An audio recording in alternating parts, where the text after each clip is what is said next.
Bonjour, nous allons corriger l'exercice 8 du chapitre fonctions linéaires et fonctions affines. Cet exercice porte la référence 2576. Donc, on nous dit qu'un vidéoclub propose différents tarifs pour l'emprunt de DVD. Tarif A 4 € par DVD emprunté, tarif B 2,50 € par DVD emprunté, après avoir payé un abonnement de 18 €, et tarif C, abonnement de 70 € pour un nombre illimité de DVD. Complétez le tableau suivant indiquant le prix à payer pour 5, 15, 25 DVD au tarif A, B et C.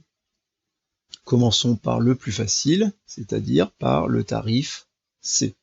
Le tarif C, quel que soit le nombre de DVD que l'on emprunte, on paiera toujours 70 €. Le tarif, ensuite on a le tarif A. Le tarif A, c'est 4 € par DVD. Donc évidemment, il suffit de multiplier le nombre de DVD par 4 €, ça nous donnera le prix payé. Donc si on emprunte 5 DVD, 4 fois 5, on va payer 20 €. Si on emprunte 15 DVD, on va payer 60 €. Et si on emprunte 25 DVD, on va payer 100 €. Le tarif B, donc le tarif B, lui, c'est un petit peu différent puisque on paye en fait un abonnement de 18 € qui nous permet d'obtenir un prix préférentiel d'emprunt des DVD puisqu'on paye 2,50 € par DVD au lieu de payer 4. Mais on paye de toute façon l'abonnement de 18. Donc ici, il faut faire le nombre de DVD fois 2,5, donc ça fait 5 fois 2,5 plus les 18 €. Donc on peut faire le calcul, 5 fois 2,5 plus 18.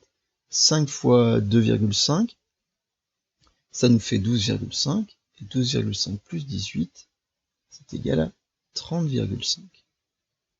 30,5 pour 5 DVD. Pour 15 DVD, on va faire 5 fois 15 plus 18. Enfin, 15 fois 2,5. 15 fois 2,5 plus 18. Donc là, on va trouver que ça fait 55,5 €. Et pour 25 DVD, on fera 25 fois 2,5 plus 18, et on va trouver 80,5. Bien. On nous dit maintenant, on note X le nombre de DVD empruntés. Donc, on admet que les trois tarifs peuvent être exprimés à l'aide des fonctions suivantes. Associer à chaque tarif la fonction qui lui correspond. Alors évidemment, la fonction constante, la fonction G, qui est une fonction constante qui à tout X associe 70, ça correspond bien évidemment au tarif C. C'est là où on a ici un tarif constant. Le petit h, la fonction h, c'est 4x, ça veut dire qu'on multiplie x par 4. Donc évidemment, le nombre de DVD étant multiplié par quelque chose de constant, qui est le prix constant, et qui vaut 4 €, on reconnaît ici, dans cette fonction h, le tarif grand A. Et donc évidemment, la fonction petit f va correspondre au tarif grand B, et on reconnaît que le nombre petit x qui représente le nombre de DVD va bien être multiplié par 2,5, et on rajoute les 18 qui correspondent au montant de l'abonnement. Bien. Alors, on nous demande de tracer dans un même repère les représentations graphiques de ces trois fonctions. On prendra en abscisse 1 cm pour 2 DVD, et en ordonnée 1 cm pour 5 €. Donc, ici, là, on a voilà une représentation graphique, enfin un repère, et on va donc tracer dans ce repère les représentations graphiques des trois fonctions. Alors la fonction, donc on a la fonction g, la fonction h, la fonction f. Commençons par la fonction g qui est une fonction constante. G de x égale 70. Donc c'est très simple de représenter une fonction constante, c'est représentée par une droite qui est parallèle à l'axe des abscisses, et puisque c'est égal à 70, elle va passer ici par le point d'ordonnée 70. Donc voilà, ça, cette droite-là représente,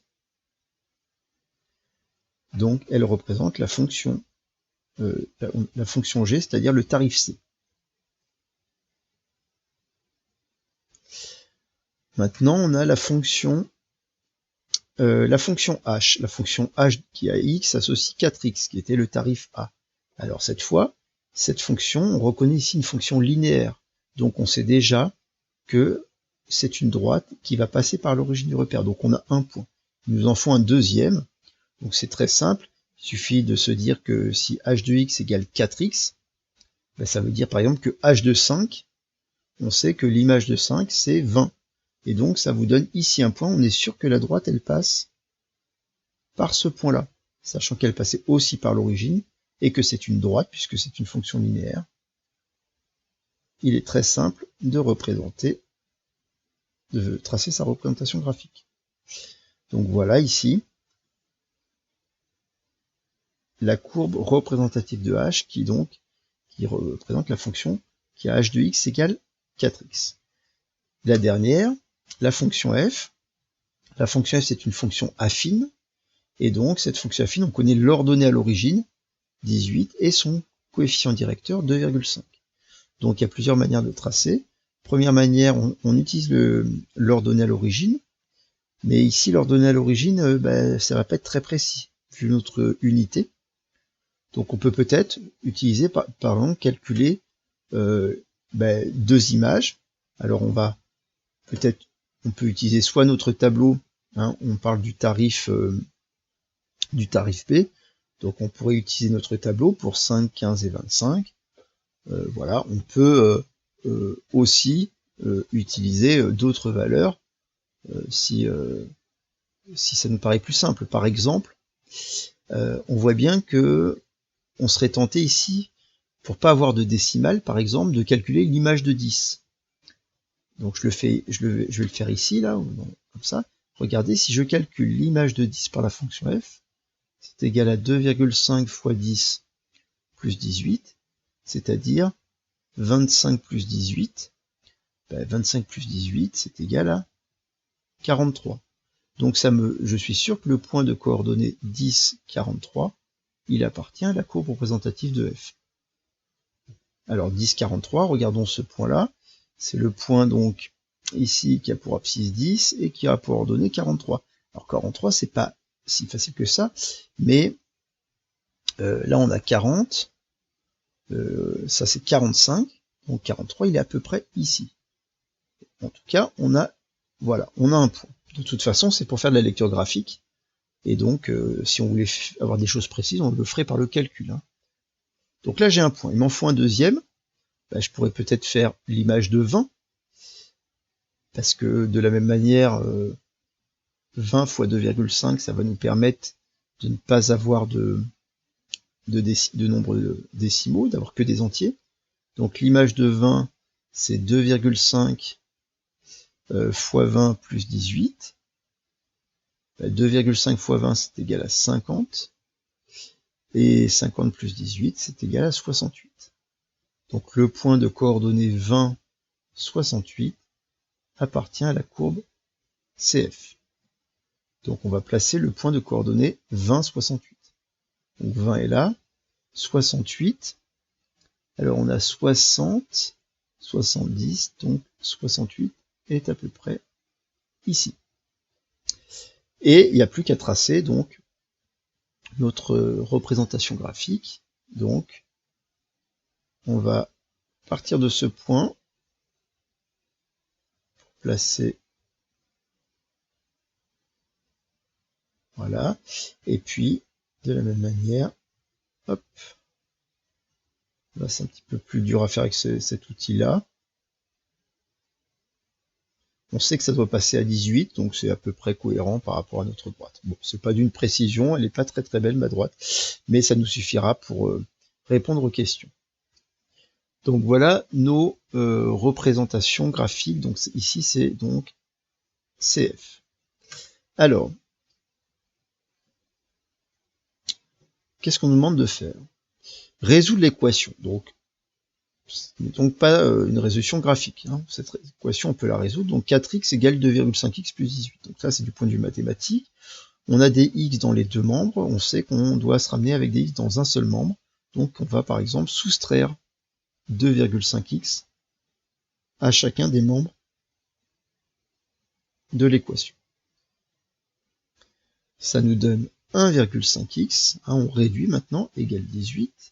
Puis il nous reste uniquement à diviser par 1,5x, par 1,5 chacun des membres.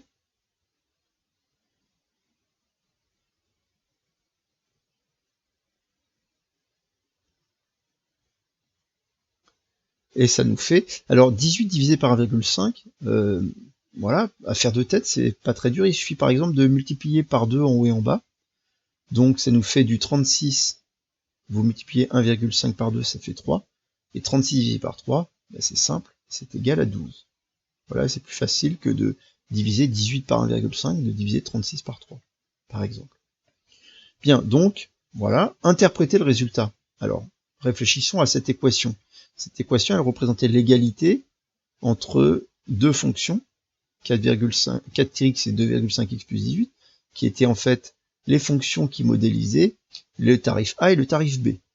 Donc, en gros, les deux tarifs vont être équivalents, c'est-à-dire vont coûter la même chose, si on emprunte 12 DVD, pour x égale 12. Donc, on peut dire pour 12 locations, de DVD, le prix payé par le tarif A et le tarif B sont égaux. Les prix payés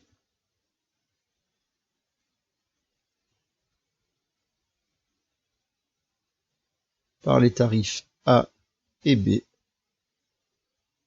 sont égaux.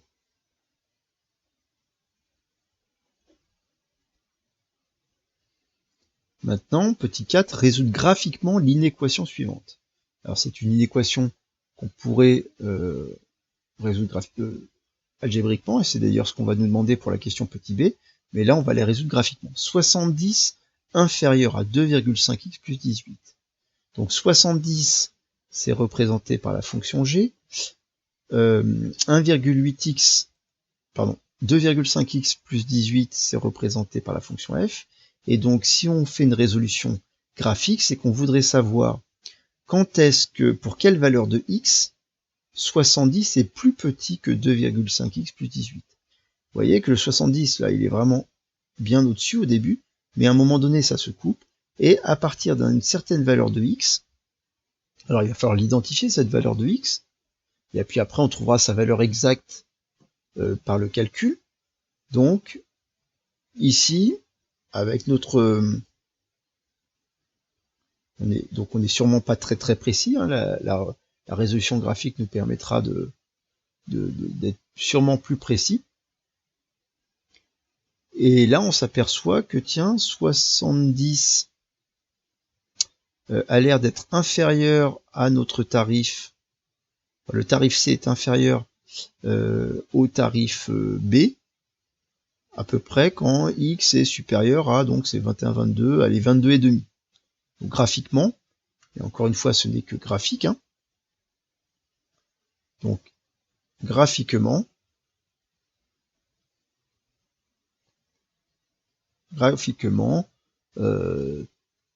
l'inégalité est vraie.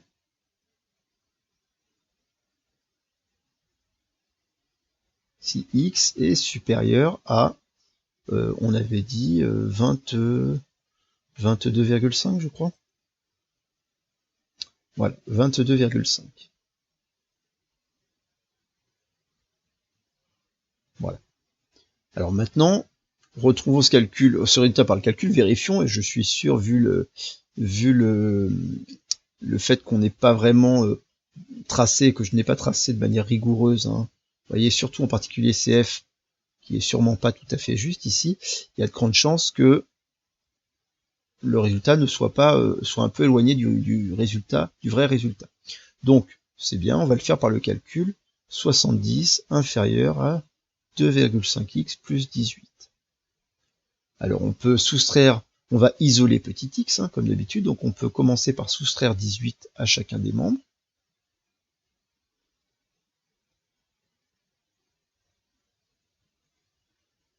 Ce qui nous donne 52 inférieur à 2,5x.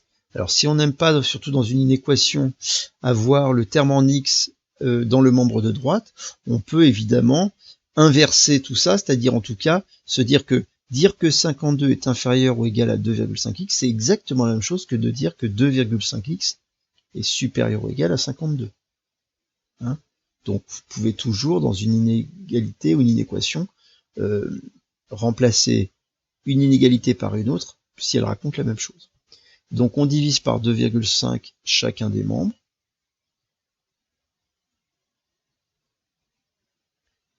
Et ça nous donne x supérieur à 52 divisé par 2,5. 52 divisé par 2,5, c'est égal à 20,8. Vous voyez qu'on n'était pas très proche, hein, dans notre solution graphique, on était à 22,5. Donc ça, voilà. Là, on sait que finalement, le tarif B sera plus intéressant que le tarif C, c'est-à-dire l'abonnement illimité sera plus intéressant que le tarif B, à condition, évidemment, qu'on emprunte plus de 21 DVD. Alors, c'est d'ailleurs la question 5 où on nous demande de faire une synthèse pour donner les tarifs les plus intéressants. Et donc, on a ici, si on regarde, on va plutôt s'appuyer sur ce qu'on a vu au niveau résolution algébrique. On a vu qu'il y avait égalité pour 12 DVD, en fait, les deux tarifs étaient aussi intéressants. Donc, et avec le graphique, on voit bien qu'au début, le tarif le plus intéressant, c'est le tarif A, la fonction ici, la fonction H. Ensuite, le tarif B va devenir le plus intéressant, puis ce sera le tarif C. D'accord? Donc, je vais enlever ça. Voilà. Et donc, les valeurs, c'est entre 0 et 12, il vaut mieux, donc ici, voilà. Donc ici, entre 0 et 12 locations,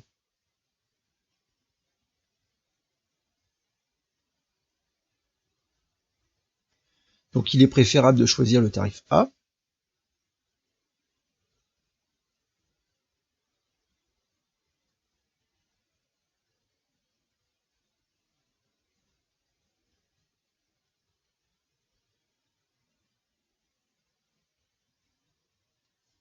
Si maintenant on est entre 12, parce qu'en fait le 12 c'est la même chose, tarif A ou tarif B, et entre 12 et 20 locations, cette fois il est préférable de choisir le tarif B.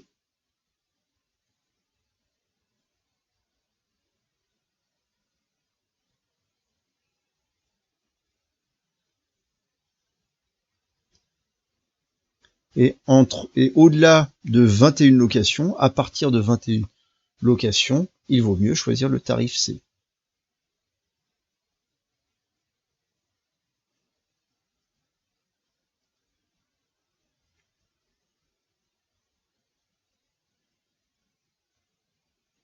Quand on dit préférable, ça veut dire qu'il est évidemment financièrement plus intéressant.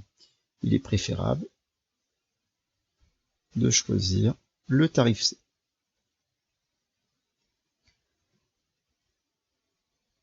Voilà donc pour cet exercice numéro 8. Au revoir.